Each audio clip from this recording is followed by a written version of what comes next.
Welcome back. So let's start with the nation. We don't have physical papers, but we'll make do with what we have here. APC accuses Dogara of using religion to cause disaffection. Buhari to confer infrastructure award on Wike, October 21st. Fire raises Kogi House of Assembly complex. INEC political parties can't substitute candidates again. ASUG strike to end in days, says Gbajabiamila Falana. PDP's party of termites can't return to power, says Tinubu. Navy destroys oil bunkering vessel arrested by Tom Polo's men. So what stories do we have here? Okay, so fire got the House of Assembly complex in Kogi State. And yesterday, according to the nation, the Speaker of the House is expressing shock. Nobody could ascertain the cause of the fire. They say the Speaker, as well as the information from one Kingsley Fanwo, that security and technical experts were working hard to get to the root of the issue. The Honorable Speaker, Matthew Kolawole, says he's shocked, and the spokesperson is also talking about how they opened it up for investigation, but other papers have suspicions flying around. So they've accused Dangote of, causing the fire, and the Sun and Tribune, and he's responded, is threatening to sue. They are going back and forth. Rather than do this, I wish the first things would be, that house did not have a fire department, because the level of, if you see the pictures in the nation, it was completely burnt down. Wow. For any government agency, there should be a standby fire truck. That's right. To respond to fire. Yeah. Yes, and they should have a fire department. They call it health service. My dad was in such a department in the NNPC those days, and they were constantly ready every day for a fire because they were in an oil sector. So they should have that. They should have that department with the necessary extinguishers and all of that, and they could respond to a fire. And instead of raising down the Galleria totally, something should have been able to stop the fire. That's two. Then where will the House of Assembly sit? Will the business of lawmaking in Kogi State be paused forever because they are going back and forth? Wow. And then allow the agencies investigate. If you think it's arson, let them investigate arson, and if anybody is found wanting, instead of accusing and dropping speculations, let's just do. Okay, so let me quickly take Asu, and I'll come to you. There were strong indications yesterday that public universities will soon reopen for academic activities. Now, the House of Reps Speaker Femi Gbajabiamila and the activist lawyer Femi Falana San and the president of the Academic Staff Union of Universities, that's ASU, Professor Emmanuel Usodeke, raised the hope that the striking lecturers will suspend their actions in a matter of days. They spoke after a brief meeting with ASU representatives, that's the speaker, and that was also led by the ASU president. And he was saying that there's confidence in the discussions that they have had so far, and they are going to try as much as possible to understand or relax into the knowledge that there's light at the end of the tunnel. And they were applauding the speaker for conveying such a meeting, saying that if he had done this earlier, maybe he wouldn't have had to stay over 8 months at home. The students wouldn't have had to stay for that long. So hopefully we'll hear what they are supposed to sign off, because the ASU president was saying that they must go back to their people with the information they've gotten from the meeting, and they will now understand what they need to sign to move ahead. So we're still hoping that the students very soon will resume school. That is a very good one indeed, because what? Since February the 14th this year. That's a very long time. All right, so I have this one. Buhari to confer infrastructure award on Wike. That's on October the 21st. River State Governor Nyesom Wike has been nominated for the Distinguished Award in Infrastructure Delivery at the forthcoming Nigeria Excellence in Public Service Award by the federal government, and President Muhammadu Buhari will, on October the 21st, present the award to the governor of the State House Conference Center. That is where it's going to happen in Abuja. The secretary to the government of the Federation, Mr. Boss Mustafa, said in a letter.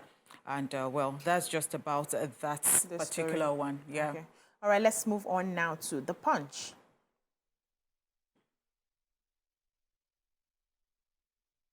Work for Tinubu's victory, Buhari tells APC women. Assembly fire. Government alleges sabotage. Dangote threatens lawsuit. PDP governors hit Uyo with 15 private jets. Wike, Autumn, Makinde, 2 others absent as party begins 2023 electioneering. Obaseki holds South-South stakeholders meeting in Uyo. Diri, Udom pledged support. Ayu appeals to aggrieved governors. Say party needs everyone to rescue Nigeria. Amosun backs ADC candidates. APC says ex-governor treacherous. Family loses only child, blames short-staffed Ondo Hospital. Both accidents claim 701 lives in 34 months. What stories do we have in the punch? Sad news from Ondo State. The family of Dominion Akintan, the young boy who lost his life, mourning their 1 year, 7 months old child who died at the Okitipupa General Hospital in Ondo State. They said that they had rushed him to the hospital and it seemed like he was in need of blood transfusion. But they got to the hospital because this was an emergency, of course, and they got to the hospital at 9 p.m. and they didn't meet anybody. In fact, the father had to use his phone torchlight to find his way inside. Wow. And so one of the workers there just said to him, next time you want to see the doctors, you have to come in the morning. They are usually not around at this time. A general hospital. Wow. And so before he would from there rush his child off to the private hospital, he lost the child. Now, the CMD of the hospital, after being summoned by the Commissioner for Health in Ondo State, said that he confirmed that the family of the child had come on a referral to that hospital and that a worker had put a call across to one of the doctors, which is also the account of the father, that the worker had called one of the doctors who said he was on leave and that he couldn't come. And the CMD was now saying that, the family was asked to buy a card, so they didn't come on time. If they had come on time, he didn't deny the story. But, he made the lamest excuse for people grieving. Oh, God. He said they didn't come on time. They were asked to get a card. And, but before he could get a card, before the doctor would avail himself to the place, they lost the child. And, I don't understand how a general hospital is not running 24 hours. A serious general hospital, even in the remotest of villages, runs 24 hours. Yeah. So if the CMD is talking like this, I hope the Commissioner of Health knows what to do to that person, because you need passionate people. Actually, people who value life to head hospitals. It's a serious business. This business of life, of saving lives. That's so sad. It's so sad that we get to hear that every now and then. All right, Amosun backs ADC candidate. APC says ex-governor treacherous. Well, a former governor of Ondo State, Senator Ibikunle Amosun, has dumped Governor Dapo Abiodun for the governorship candidate of the African Democratic Congress, BE Otegbeye, in the forthcoming 2023 elections. Both Abiodun and Amosun are actually chieftains of APC. And Abiodun, who took over from Amosun in 2019, is seeking a second term in 2023 on the platform of APC. And so Amosun broke his silence on whom it would support in the coming election in the state, saying it would be backing Otegbeye in the next election against Abiodun, while he pledged his support to the APC presidential candidate, Bola Tinubu. And so he says that on the governorship poll, that's a different ball game. I don't belong there. All right, let's take a short break. When we come back, we continue the newspaper reviews. Stay with us. Welcome back. So I had a story in the Punch. They said about 701 persons have lost their lives in 53 boat accidents in the country between January 2020 and October 2022. So Punch carried out an investigation. And they said the fatalities involved the passengers and the boat operators, and they attributed it to overloading, careless driving, poor maintenance of boats, and turbulent weather, among others. So Punch also realized that the boat accidents were more frequent during the rainy season than the dry seasons. So there's this breakdown of what the numbers that we've gotten so far. So Niger State had the highest number of recorded boat mishaps in the country with 176, followed by KB 84, Anambra 80, Lagos 72. He said the incident showed that a total of 233 persons were killed in 2022, with Benue recording 6 deaths, Jigawa 34, Bauchi 5, Taraba 18, Niger 16, Lagos 17, Bayelsa 22, Anambra 77, Delta 5, Kogi 4, and Sokoto 29. And went ahead with all of those details. But the bottom line is we need to be very careful when we're taking the waterways. I know sometimes they complain that the boats are not enough for them to, get... Convey. They take more passengers than they have capacity for. And that's one of the reasons we have such mishaps. So let's move on to the next paper. Let me find it here. Okay, let's do the Sun now. Daily Sun. Okay. ASUG to call off strike in days, Gbajabiamila and Falana. Amid mammoth crowd, Atiku outlines rescue plan. Pledges to address hunger, insecurity, and disunity. Wike, 4 other PDP governors absent at rally. Will deploy technology to ensure victory, Obaseki. True federalism pillar for prosperous nation, Akeredolu. Tension in Enugu, Nasarawa as gunmen kill 4 soldiers and 10 others. Set Ebonyi Council headquarters on fire. Flood sacks 33 communities in Imo. Traders send SOS to Soludo in Anambra. Nnamani defends Tinubu, insists APC presidential candidate hail and hearty. Wike bags federal government's award on infrastructure delivery. Dogara, APC Northern Christian leaders impostors, says Tinubu. Calls PDP party of looters. No alternative to our victory, Buhari. Obajana, Kogi, Dangote trade tackles over fire incident of State Assembly. What stories do we have in the Sun? I have the 33 communities in Imo State that were affected by flood. And I like that they are asking that the federal government assist to help them prevent an epidemic of waterborne diseases in that area. All 33 communities were mentioned in the Sun. And let me say, they're in the Ohaji Egbema local government area of Imo State, and most people there have been rendered homeless.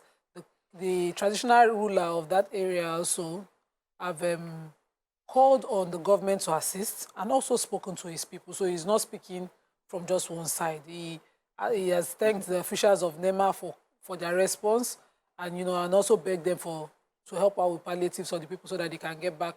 They are predominantly farmers and fishermen in that area. But he also talked to is regretting that most of his community members, his subjects, are now refugees and they are in their own community because of the flood, but also appealing to them to not build new houses in those areas where flood has, affected this year, so that they don't continue to experience the same thing over and over again. It's so interesting how I took the same story. So a source from one of the communities disclosed that the flood might not be unconnected to the overflow of the Oguta Lake and Oreshe River. Yeah. So. Well, we took the story now.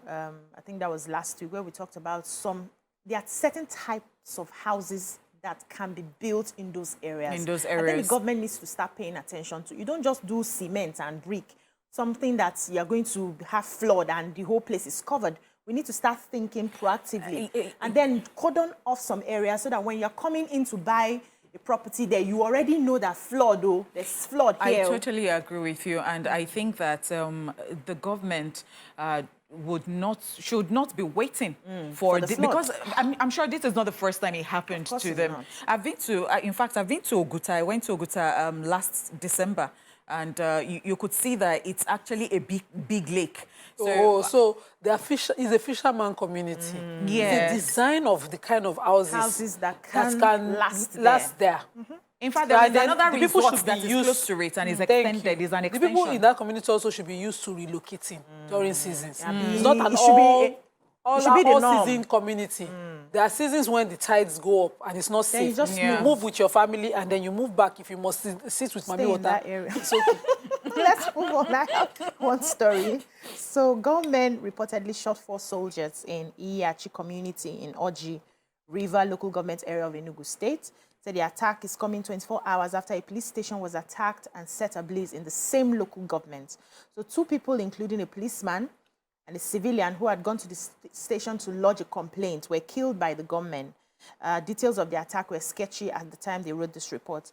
In a related development again, government set ablaze a section of Eza North Local Government Area Headquarters in Ondo State, destroying valuable items and documents worth millions. So the chairman of the council, Chief Ogodo Ali Nome, confirmed the incidents to the journalists, and they said the arsonists were numbering about 20 people. They stormed the area around 1 a.m.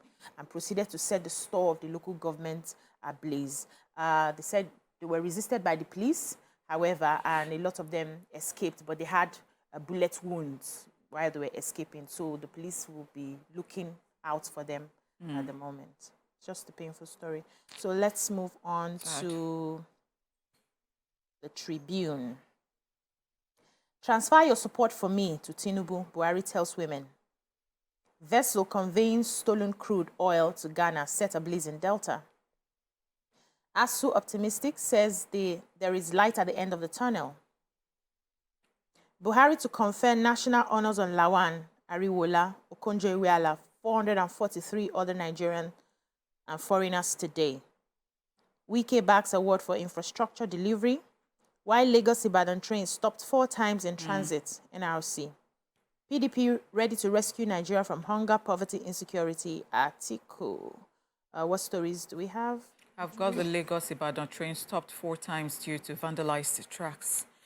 So according to the Nigerian Railway Corporation, NRC, on Monday said that the early morning Ibadan to Lagos trip was interrupted 4 times due to vandalized sections of the rail tracks. And, the regional district manager for the NRC, Southwest Operations Engineer Augustine Arisa, explained that the train kept stopping after the driver noticed that some clips had been removed from the rail tracks. And that, because there were not many clips that were removed, it would stop. But it will continue. If there were so many, clips removed, it will move on to another track entirely. But then this is just so sad. There were some places where it was noticed that the track had been tampered with. Some of the fastener clips had been removed from the tracks. So the train kept stopping to check if the removed clips were many or not. That brings so many things to mind. People removing clips, and that is endangering people's lives. Of course, You have the vessel story? No, you can take it. Okay, so a vessel conveying crude from to Tema in Ghana was arrested by Tansita Security Services Limited, owned by Tompolo, and the vessel was destroyed. Now, according to them, pause. The Tompolo are supposed to be protecting? Yes, so Nain cash full vessel of crude. Okay. So they now went to destroy it in the Delta State. Yeah. I'm saying they destroyed... Evidence. Not beyond evidence. 1. Natural resources. Natural resources. 2. So that's just the... So why did they destroy it? Why would they destroy it? Who are the people behind it? Yes. The vessel, according to them, was set on fire on the Warri River at about 3 p.m. on Monday, following confirmation of the captain of the ship, Temple Menasa, that the vessel was actually laden with crude oil. After they have confirmed it, I'm just wondering why this is where we resort. This is not drugs. It is not harmful. But even destroying it in that area is harmful to the environment. What is even the cover-up? Because that suggests that there is a cover-up. And it is so sad that it is only in Nigeria that you hear that people are giving oil wells to people as gifts. And at the end of the day, somebody is just rich overnight. Because look at, we keep talking about how Nigeria does not have money, how this did not just start. And then you find that vessel. I'm telling you, and then you set it ablaze. The owner of the captain of the ship says that his ship was hijacked by armed men. They took it to a creek. They loaded it with crude. He confirmed that. And when Tompolo and his boys got to where they were loading, they ran off. Why? When the boys ran off, you have the crude. You have the ship. Your crude back. You investigate. You find the people who are behind this. We have people that will become examples and be held accountable, and the crude taken back to the right source. Quickly destroy it so that you don't get to ask questions. Yes. You don't see people to hold.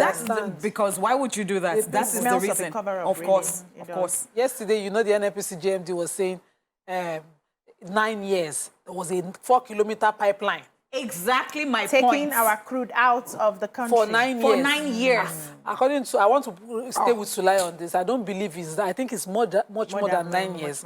But because we don't want to investigate.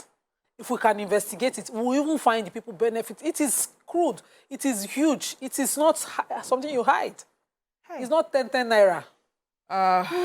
We do have a long way to go. On the newspaper reviews. Thank you so much, ladies. When we come back, we move on to our hot topic. Stay with us.